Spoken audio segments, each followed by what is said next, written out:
Hey everyone, it's Ryan Henry with INSPIREsmall.biz, and on this episode of the Bright Ideas Show, we welcome a fixture of the indie networking community, Chris Reed, aka Santa Chris, Captain Selfie. Don't miss today's episode.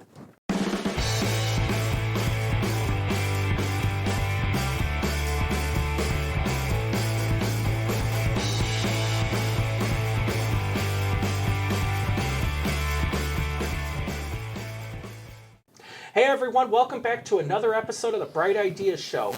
Each episode we bring to you an entrepreneur here in Central Indiana who is making things happen for themselves and building a successful business. Today my guest is a multipreneur and a longtime fixture of the indie networking community, Chris Reed. Chris, how are you doing today? I'm doing great. Thanks for having me on. Well, Chris, thank you so much for being on today's show. So let's tell viewers a little bit about who is Chris Reed and what are some of the things in your background that helped make you the person that you are today? I'd like to think of myself as a community person, a connector, a person who likes to bring joy to his friends and connect people. I kind of got that way because I grew up watching the commercials, and as a kid, I always wanted to watch the commercials because I was curious about why people buy and how people sold things. And as I grew up and came through a marketing background and a marketing degree and sales and all this stuff, I realized I really hated cold calling. I really Who doesn't? despised the concept of it, and so I wanted to not have to do that. And so to do that, I think it got really simple for me when I started networking, because people will only remember you if you're memorable. Yeah. And it just really comes down to that is am I doing this? Am I doing this to pass the time, or am I doing this to create something? And if I'm doing this to create something, then I need to be intentional about how I'm doing it. And it just comes down to that, your brand, your personal brand, how you represent yourself, and the way you want to show up. It isn't always the way you show up, Yeah. but you try every day your best, and I think that's the foundation of where I kind of came from. I got it from my parents, still cracked us across the head when we screwed up and stuff like that, You don't do that anymore. But yeah, and I really enjoy the connection part of it, the not listening to you say your name, but listening to what it is that you do, and then starting to think about, how I benefit that person. Yeah. Who do I know that could help them? Those kind of things. And I think that's really, I've been the secret of networking for me. Nice. Yeah. And so, Chris, let's talk about the beginning of your career. So you've done quite a few things since we've known each Yes. other. You had Cast a Bigger Net, correct? So tell viewers a little bit about that business and the journey that you had there. Yeah, so I started doing marketing for other businesses by being an employee of that business. And I began to rub elbows with a lot of consultants and people like that were entrepreneurs consulting to small business owners, et cetera. And I just realized that they weren't any smarter than I was. Yeah. And maybe I could go out on my own and do my own thing. And so I started, my first business was Creed Improvements. And it was going to be a handyman service and a general remodeling company. And it went really well because I had done so much networking for other businesses and connected with so many people that they were like, hey, let's support Chris. Nice. He's a good guy, right? Well, the revenue went right up, but it hadn't got it all baked out as far as the long-term plan. And along comes challenges and deficits and setbacks. And a friend from church says, hey, could you do the marketing for my business? And I said, I can teach you how to do it. And he goes, well, what if I just outsourced it to you?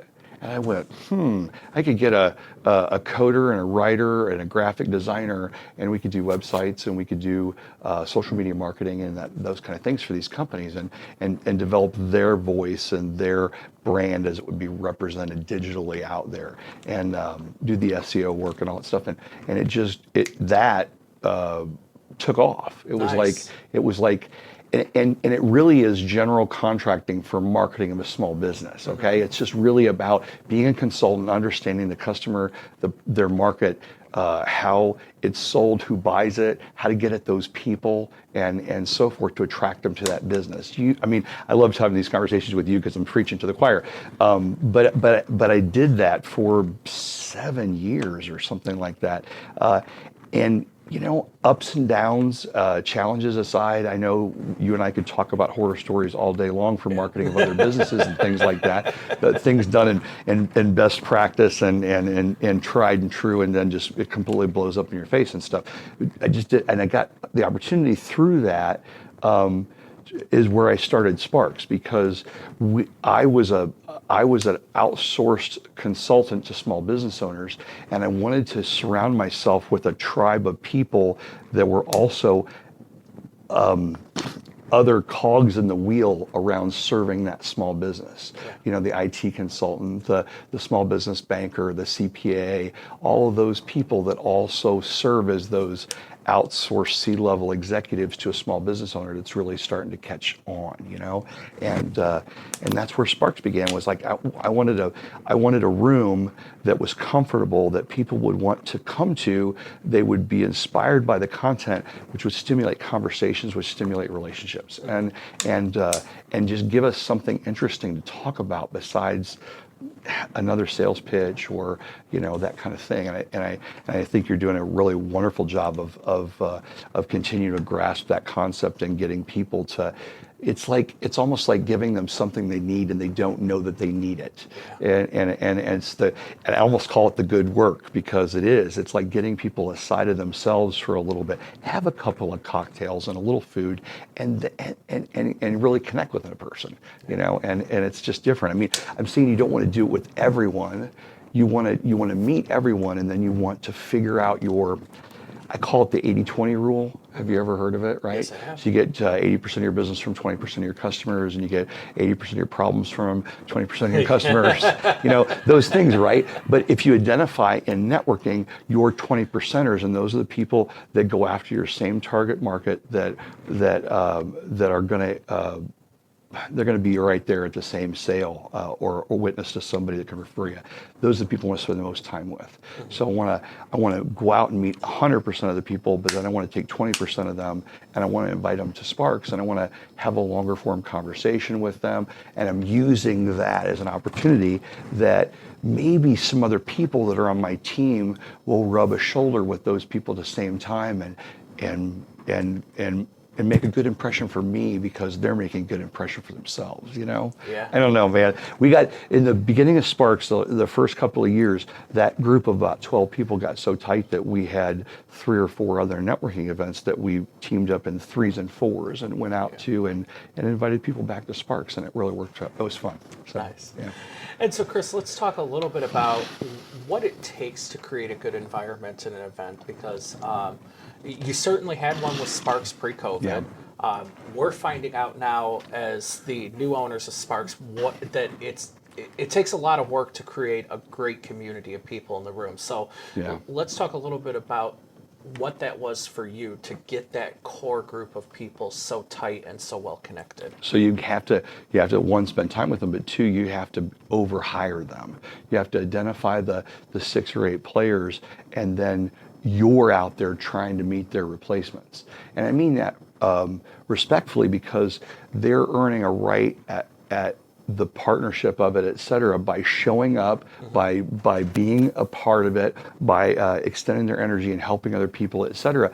And then if things get in the way, then there are other people. And that's why I've always believed that networking should be non-exclusive, because you need 16 real estate agents, because every person gets along with other people differently. Right. And so as far as for me goes, I would rather tell 12 agents that this is my friend that needs, that wants to buy a new home, and have them interact with them or whatnot, and have that person make that decision about who works for them. And I haven't said, here's one real estate agent. You know what I'm saying? Right. And just use that for financial planners, and swap it out for bankers and everything else that's out there. Everyone's got a nuance to them in this service, And so the person who's receiving that introduction to all of those people wins, because now they get to choose the person that is the best fit for their needs, and not the one person that is in the room that does that. Exactly.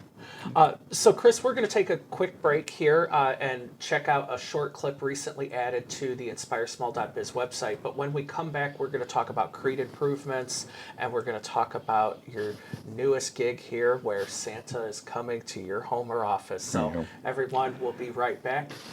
Don't miss this episode. We're going to mainly talk through the difference in W-9s and W-2s, especially since the Department of Labor, who work on auditing these two topics at all sizes of businesses within the United States, has been putting a lot of emphasis on misclassification, especially right now with the gig economy, right? I don't know if you guys have heard of the massive lawsuits that were happening out in California around Uber and Lyft drivers. I know at one point they were trying to classify Uber Eats and DoorDash, Grubhub delivery drivers as employees versus contractors. So there's a huge spotlight. And one of the things that as time goes on, I am noticing within small businesses is a lot of small businesses start off by using contract employees to do a stopgap before you can really afford to hire full-time W-2 employees. So I really want to go through the difference between the two and things you need to have in place and what you need to look at before you hire either and making the decision on what's right for your business. So an employee, right? They're either paid by hourly or by salary. And oh, by the way, there is a test for both. So even inside a W-2 employee, you got to make sure you have them properly classified as a exempt salary employee or non-exempt hourly employee. Uses employer's materials, tools, and equipment. So you as the employee is responsible for providing all that. Typically only work for one employer. Continuing relationship at will or a defined term. And the employer decides the manner and means of performing, meaning you get to direct when do they work, what do they do, how do they do it, and where do they do it. And then you decide the work that is performed. An independent contractor is paid upon completion of a project. So there is a set schedule you're paid on. You do not withhold any taxes. They provide their own material. They have multiple clients. Temporary relationship until the project is complete or the contract's out. The contractor decides the manner and means of performing, and then the contractor and client agrees on the project scope. So I am a perfect example of an independent contractor. I am my own entity.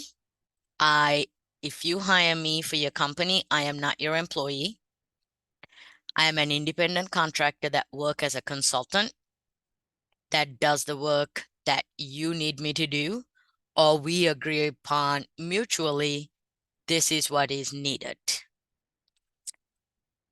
You cannot dictate where I am, when I am doing the work, any of those things, unless there's an agreement between you and I together. Hey everyone, so we're still here with Chris Reed, aka Captain Selfie Santa. Chris. And so Chris, let's talk a little bit about your current two businesses that you have going, Creed Improvements. Okay. Give our viewers a little bit of a background on Creed Improvements and how you became the big deck energy guy. This shirt has been a life changer. But so Creed Improvements was born on the idea that I grew up with my father remodeling the homes that we lived in, and I didn't really appreciate it. And I learned all kinds of skills from drywall to electrical and trim work and blah blah blah. And I would do these things to my own homes, and people would say, "Oh, you should do this for a living," and I shied away from that. I wanted to be a professional person. I wanted to wear the suit and the tie, and I had an image of myself, and that all changed for me. I don't know, it was about 35 or so, and I realized I wanted to start this business, and the goal shifted from having to do the work to helping someone achieve a goal.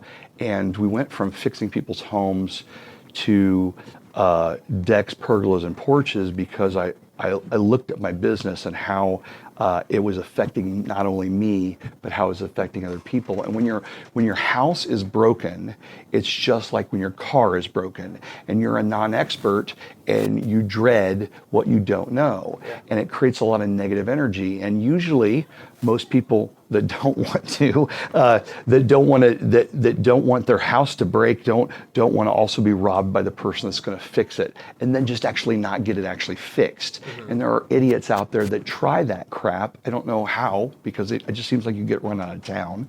But I was constantly being subjected to the idea that I wasn't an honest guy, and it's just for me, it just sucked. And so I started thinking, well, every time I build a deck for somebody, they're really excited about the opportunity to have a party in their backyard. They're excited about the old deck looking new, or the patio, or the roof that we put over it, or we're going to screen it in, and they're going to use it, 10 months out of the year. And they get excited about all that stuff.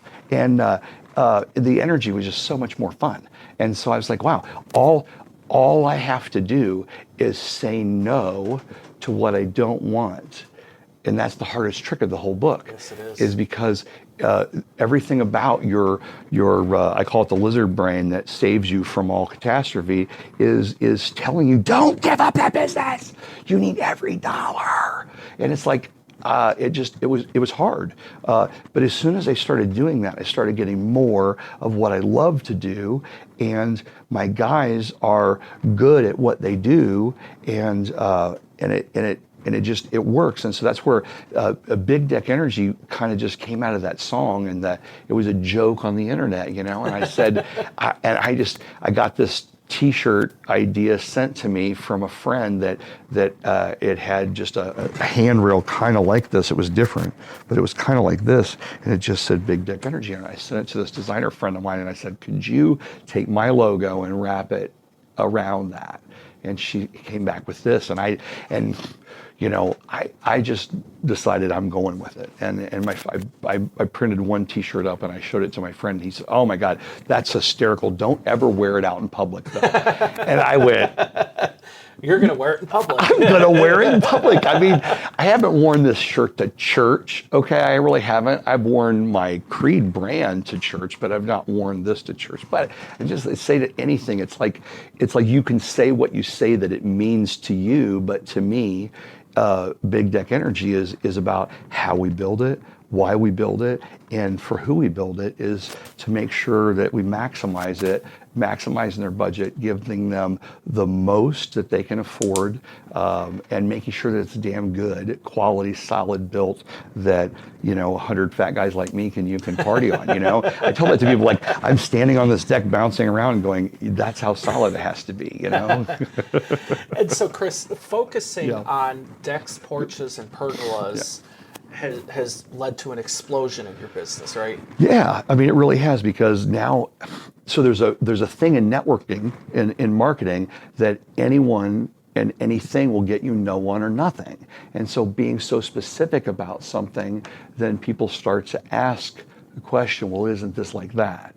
And I have to learn that first. And so if I would say that I do 14 things, you get so lost in how many there are, you can't focus on one. So Big Deck Energy is the leader, because decks are entertainment spaces in the backyard, and that's what we want to help with the most, Nice. So.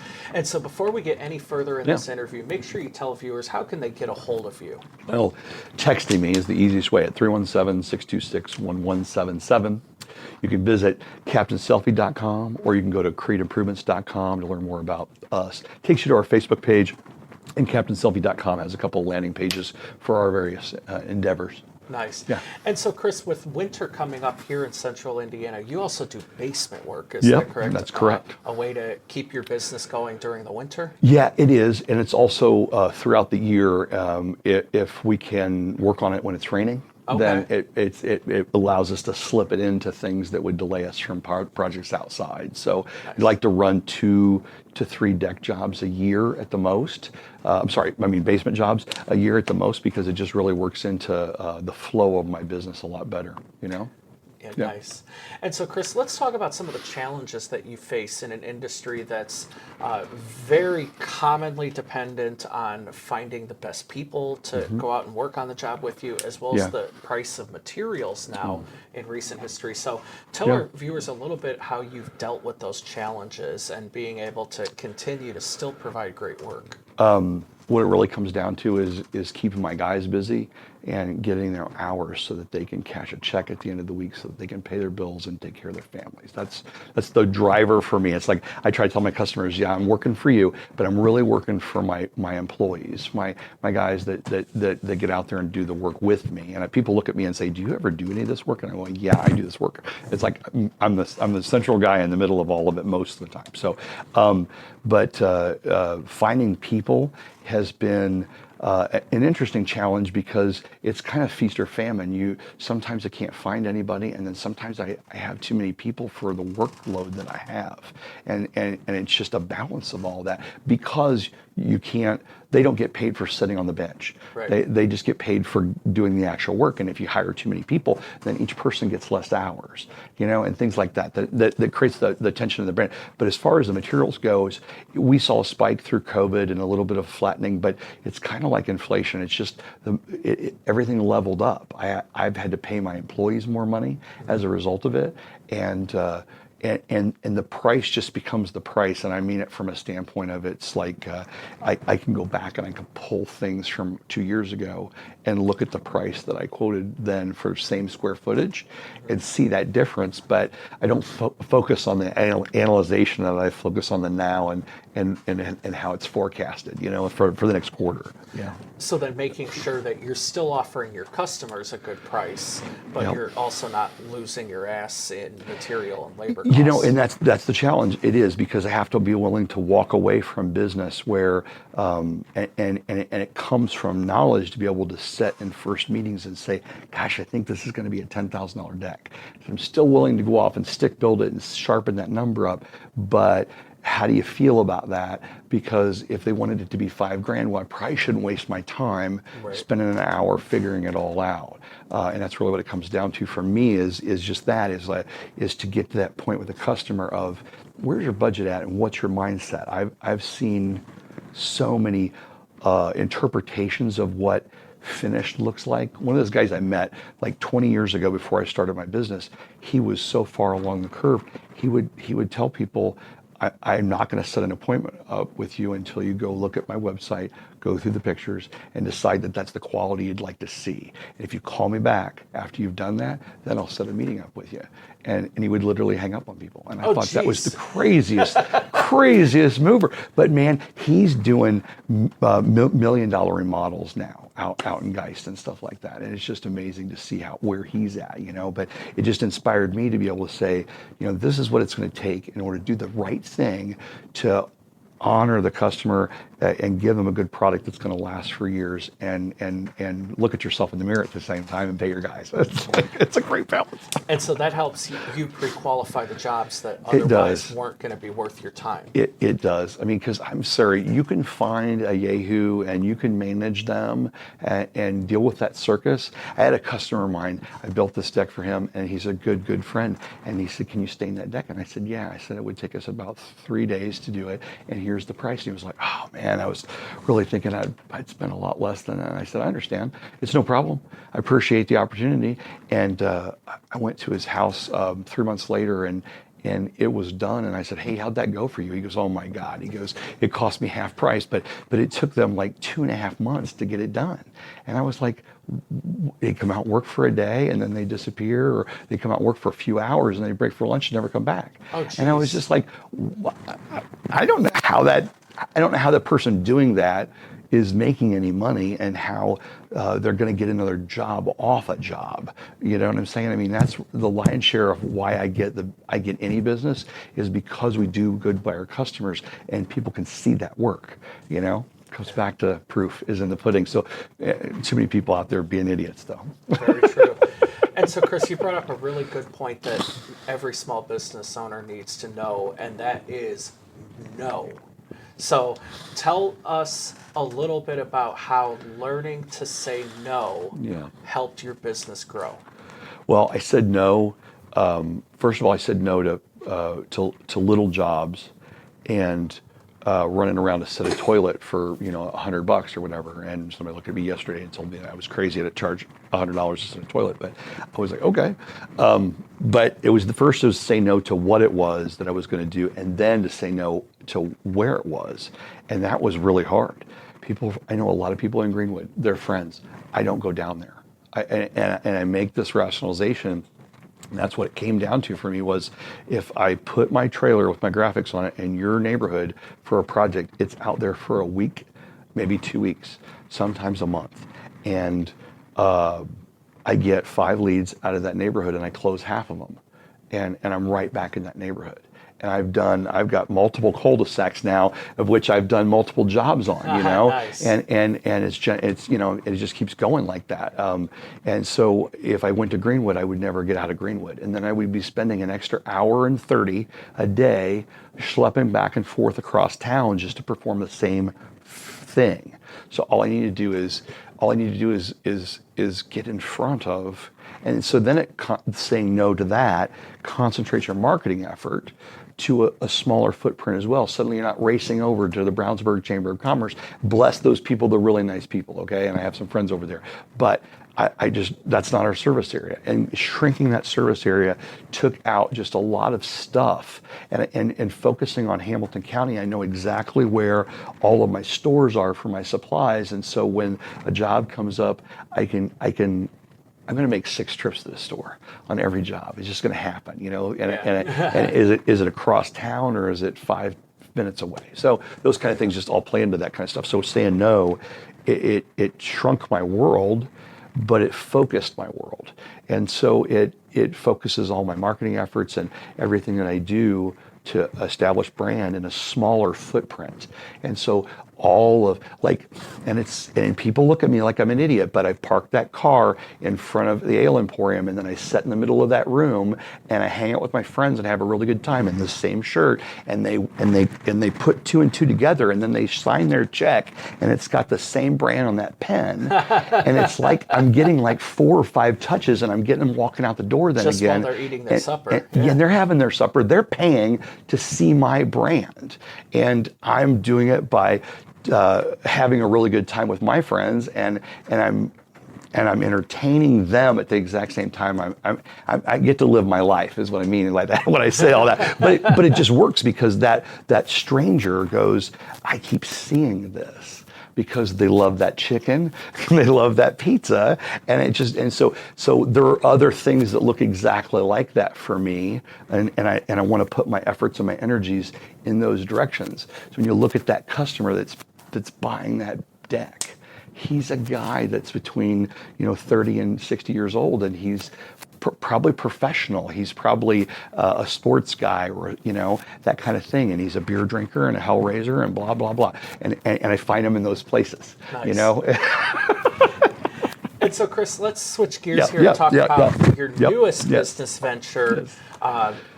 With the beard and all, you are also Santa Claus. And people look back at my first profile pic on Facebook. It was 2008, and I have no facial hair. I look like you. I look like you. And I didn't have that good of hair. I really didn't. But anyways, so I grew a beard. I had facial hair probably since I was like 35, and I was just like, one day I was like, just let it grow, because it once it gets an inch or so, it starts to take on a little bit of a unruliness, and most guys give up. They say they're never going to be able to grow a beard, and the secret to growing a beard is just not doing anything to it. Like, I literally have a girl trim up the sides, and then we just let the rest of it grow. And anyways, it grew out, and people were like, gosh, you look a lot like Santa. You should go as Santa for a Halloween. So I thought, I don't have a costume idea, so I'll buy a suit. And I went to this big party, and everybody had to take a picture with me. And that's what Captain Selfie is the guy that likes to take pictures, because I'm going to look through them one day when I'm 80 years old and go, man, I don't remember half these people, but I look like I had a really good time, Anyways, but so the thing with Captain Selfie and taking all the selfies just worked out really well. It's kind of who it's my personality. And when I put on a Santa suit, it goes from the way my friends would look at me to universally everyone, the way they look at me when I do my Santa thing up. I got to take these glasses off because they're just like, it's like Superman. But the little wire rim glasses on and a little bit of white, and it's like, you're Santa. And I go, I know, it's fun, isn't it? And then I put the glasses on and I disappear. But anyways, but the beard and everything, it just all worked out so well. And we put pictures up on Facebook, and all of a sudden, all of the moms and grandmas that I knew started going, oh my gosh, you should come over and entertain, let's do whatever. And so we started putting, these little mini sessions together to run by a house and say ho, ho, ho, and hand out some gifts and stuff. And the kids are, usually between, 2 and 8, and they're just on it. I had one 8-year-old girl go, you are not Santa. I said, okay, well, that's your call. I said, but maybe we could take some pictures and have some fun and create a holiday memory. And she was like, well, okay. So it's fun. It's fun with the kids too. But yeah, so Santa just kind of has been something I never thought in life that I would do. But when your mother passes away, you tend to lose a lot of family tradition around the holidays and stuff like that. And not having kids of my own, it was one of those things where my holidays were always fun, but they weren't traditional in the sense that we grew up with, mom and grandma and baking and all the stuff that went along with it and the families and all that stuff. I did all that as a kid, but as this grown adult, I found myself without that. And then all of a sudden, Santa comes along and gives me all of this activity and joy around the holidays that I didn't know that I needed, first of all. And then second of all, it pays the damn bills. How fortunate can I be? I've said this before to you probably, but I just feel like I'm Forrest Gump on my way through life, and it just keeps showing up in the right order and stuff. And so Santa's been just such a fun thing, because now I've got all of these nonprofits and these people as a result of everything else I've done networking wise, that all of a sudden go, yeah, you must make a really good Santa, and stuff like that, and so they're just like, bring him on, and this one girl was like, called me up and she says, I hear you do really good Santa. And I was on the phone with her. I said, do you have a smartphone? And she said, yeah. I said, well, pull me up on Facebook and look at that header image, and you could hear her go, oh, on the phone, and I went, ho, ho, ho, and she went, okay. Right, you're hired. You got the job. It was hilarious. It was hilarious. So yeah, it's fun. And so, Chris, you're available to appear as Santa Yes. for business gatherings and family gatherings. Yep, exactly. We have corporate customers, nonprofit customers. Just all you have to do is text me and say, hey, this is what I'm thinking about. We've got a public a mini session with a photographer planned on December 2nd. And if you contact me, we can get you in touch with Marty, who scheduled it. I don't have Marty's number with me. I just give it on this thing, but we can get a link or something like that. Go like this, and we'll make it appear on the screen. There we go. So we'll get the number. Call that number. That's great. That's awesome. And so that brings up a great point. I know Marty Moran pretty well. He's a great guy. White Hot Headshot. And so the two of you have partnered. December 2nd. Just Love Coffee in Carmel, Indiana. So it's the challenge with it is you can't just walk in there, because there's only 4 sessions or 6 sessions that day or something that can be done. So you can't just show up. You have to schedule in advance. So you have to call the number that he's going to put below and see what's available for that date. I know one of the slots is already taken, but there's a couple more left. And I believe the gal Just Love Coffee was going to do like some kind of a breakfast with Santa that day beforehand, an hour. And so I say all that to say is, until you've actually put this suit on, do you ever want to think through the idea of walking into a mall in the middle of December? You don't do it. You just don't do it. You're not responsible for your own actions, because you're going to want to get out of there, and they're not going to let you go, because the kids are going to come, which is the funniest part about this whole thing. So you watch a 5-year-old react when they turn a corner and they see me for the first time, or whatever it is, when I'm in the whole thing, I'm in the costume and the whole bit, is exactly the same as a 50-year-old man at midnight at the Ale Emporium. He looks exactly the same. It's Santa! And their eyes, it's just this wash over their face from whatever they had been on their mind to the fact, it's Santa, And I mean, I hate to illustrate it with a gross point, but I'm standing in the urinal with a gentleman next to me who's watching a ball game over there, and he turns and looks at me, and I go, hey, and he goes, oh my God, it's Santa. It's like, Calm down. Stay right there. Stay on focus. So, Chris, give everyone your phone number one more time. 317-626-1177. Just text me. It's the easiest way to get us on your schedule for looking at your deck, booking a Santa visit. It's just the easiest way. Awesome. And so let's close out the episode with a piece of advice. So you've done so many things throughout your career in entrepreneurship. Yep. What advice would you offer to someone today who is just getting their business going? You're gonna have to create dozens upon dozens of relationships. You need people that know who you are, understand your intention, your heart for what you do, and they know you care, and then they have to continue to be reminded that you're still doing that. And that's what most people do, is they shake the hand and they get that one touch, but then they don't reinforce it by consistently showing up and being in those people's lives. And like I said before, about identifying those types of people that are going to be in your network and feeding them, looking for opportunities in which to be able to give to them is the easiest way to get something back. I've found it's like, if I can just spend more time helping another person than trying to get them talked into thinking I would need some help from them. Just they want to help you, Yeah. And it's just that it's giver's gain. It's an old book. I'm sure you've read it. Yes. It's the golden rule, man. That's what I give the advice to a small business owner is, got a lot to do. You got a lot of people to impact. It Yes. takes some muscle. Very true. Well, Chris, thank you so much for being our guest today. And everyone watching, make sure you stick around here to hear about the upcoming INSPIREsmall.biz events that we have for you.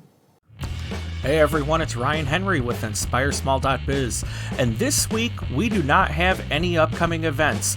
That's right, for the week of Thanksgiving we are taking it off and invite you to join us again on Wednesday, November 29th for Business First Networking in Greenwood, Indiana. That's hosted at Old National Bank, 900 South State Road 135 in Greenwood. Then join us on Friday, December 1st for the next Sparks Lunch at Giacomo Pizza, 9165 Otis Avenue, Indianapolis, Indiana. The event is free to attend. You just purchase your own lunch. You'll get a great opportunity to watch a recent Sparks After Hours speaker and discuss at your table what your takeaway was from the event. Then don't miss Keystone Business Connections on Thursday, December 7th, 2 o'clock p.m. That's at the Old National Bank at 4805 East 96th Street in Indianapolis. Next, on Friday, December 8th, we're revealing the entire 2024 INSPIREsmall.biz calendar and hosting a special Business Spotlight. Join us at Refinery 46, 2201 East 46th Street in Indianapolis. Doors open at 3 o'clock p.m. We'll start with unveiling the 2024 INSPIREsmall.biz calendar, followed by a business spotlight where everyone gets to give their introduction to the entire room. Plus, this event will be streamed on YouTube. Then join us for the final event of 2023, Sparks After Hours Family.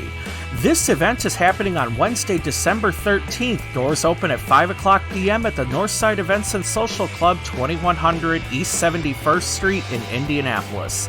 Our speakers this month are Jamie Hopper with Money Concepts, Sarah Kendrick with Rhea Services, and Kara Long with the Memory Collective. For these and other great events coming up from INSPIREsmall.biz and our members, visit www.INSPIREsmall.biz/events.